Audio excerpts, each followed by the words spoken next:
We're back now with business, and government is being asked how the VAT on online transactions will actually work. The question has been posed by the tax engagement leader at PricewaterhouseCoopers, Gloria Eduardo. The tax was first proposed last June in the mini-budget by Prime Minister Mia Amor-Motley. Ms. Eduardo says that the legislation has been passed and the collections are due to start from May 1st. But there is still a level of confusion as to how the government will actually apply that tax. And she was part of the panel at the post-budget discussion at the Lloyd Erskine Sanford Center. She said the intention was to utilize payment processors and only charge VAT on goods and services where there is a high certainty that they will be consumed in Barbados. Now, I confess I've read the legislation. I find it very hard to understand how it's going to work in practice, and I really hope that clear guidance will be forthcoming from the BRA. Well, also speaking during that discussion was Chairman of the Barbados Private Sector Association, Edward Clark. He says this week's budget gave incentives to Barbadians, allowing them to now have the power to invest.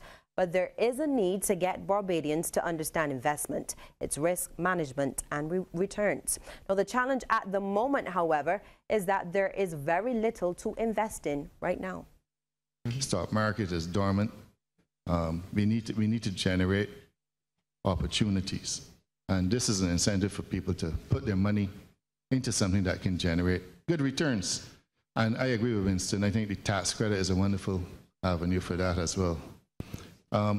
There's no doubt that with the additional cash flow coming out from the VAT refunds and the income tax refunds and the lower income tax rates, there's going to be much more spendable income. And I am hopeful that people just don't spend all on material items and on consumer type items, although that will help businesses in Barbados, but I would like to see some invested money wisely. And it's time now to take a look at how those stocks traded on selected exchanges across our region. In Jamaica, Scotia Group Jamaica Limited was the volume leader with 1,148,109 units.